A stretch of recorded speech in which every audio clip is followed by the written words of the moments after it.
Hey everyone, this is Aaron. I got my volume a little bit louder, I think. I'm going to make a quick response to Klauproof's response to my accusations. I'm try to be pretty quick and just have a little bit of fun with this, but I'm mainly responding to the big three, the big three things I mentioned in the first video.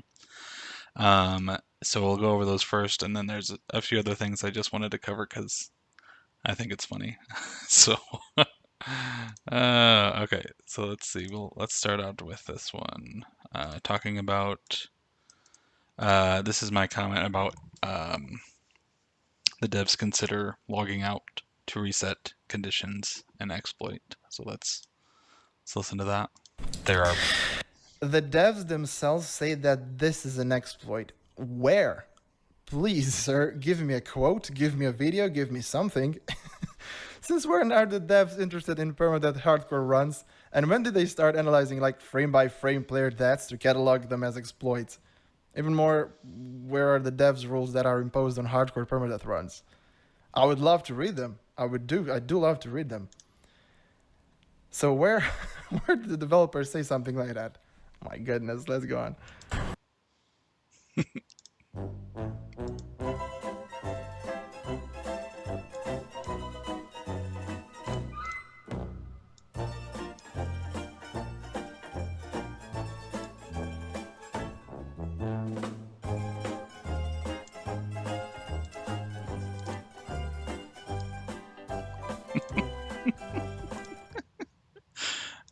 this is very low budget. Anyways, as you can see, they had this trial of tier contest a while back. About a year ago, it looks like actually. And that's one of the specific things they list is resetting status or conditions by logging out is an exploit. So, you know, the more you know. Okay, second thing, he said that he used 1,500 arrows to get to level 90 bows. Let me navigate here. 1845, and this is his response to that. It requires a chest and a half. We have two chests, by the way, full of arrows, which is 2,000 right here. So let's see. Been farming a lot of wood, getting the arrows ready so I can raise my bow skill. You're gonna need a ton of arrows for this strategy. I said a ton of arrows made. I didn't say one or 1,500 arrows, so I said a ton of arrows. I didn't specify the exact number. So you're just assuming that because you saw two chests outside that I prepared ahead, you're just assuming that that's all the arrows that I've used.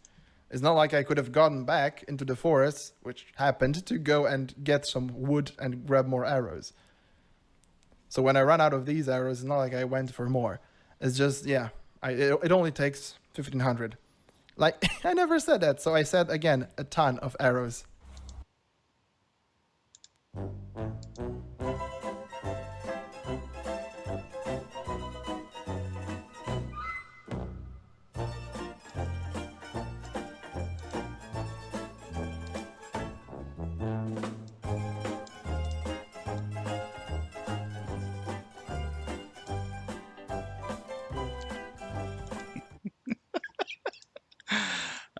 So yes, he didn't say it in the video. He said it in a comment that it took him a wooden chest and a half, around that many, to raise his bow skill, which is about 1,500 arrows. So that's again inaccurate. Just mathematically, you can look this up for yourself and do the math on the wiki page if you want. It would have taken at least 6,700 arrows or so if he's hitting everyone. So that's a lie. Okay, moving on. I don't think much more needs to be said about that. Okay, and then thing number 3, the Vegvasir. I pointed out the fact that the one he went to does not point to the boss that he went to, even though he said he was following it to get to the boss. Where am I trying to get here? Right here. And so this is his response to that. What happens? Look where the first trajectory is. Keep in mind that the north of the map, like the way I have it here, drawn on my map, is behind me at this point, right? So the north is behind me. I'm facing south at this moment. There. So it's pointing me, the first time it pointed me south to the actual altar that I went to. And then when I pressed it again, it pointed me to a different mother altar, which is the one he's referring to there, and keeps pointing me to the second one now, because the second one is closer. But you're always going to get all the altars. If you keep pressing the stone, if you're playing with no map, you're going to get all the altars, right? All the altar directions. And they're going to keep pointing you towards the closest one at the end. But at the first, as you can see here, again, look at this. I'm not going to stop it. The video pen stops right there. And as you can see, on the top left corner, this will start to fade out because it says new map location. By the way, what he's expecting here is he's expecting this to pop up again, I guess, when the second one supposedly gets on the map, but that does not happen. Fades out, right? Because it just showed me the mother altar a few seconds ago, right there. This is the mother altar. So it's pointing me in a southeast-ish direction, southeast. Map location already added. Every time he presses it after the first one. Where the second time it points me towards an east, towards only the east direction, right? So it points me toward the east. Second time. So this is going to be less effective now, but here I go again.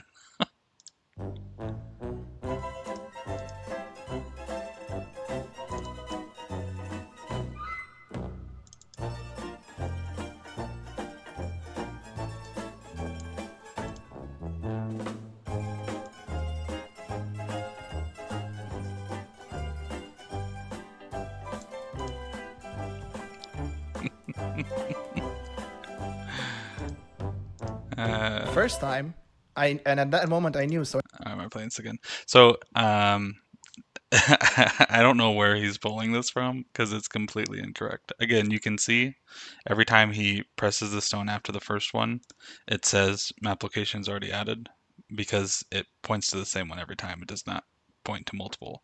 If it was going to point to multiple, why does it not point to all of them? It just points to two for some reason.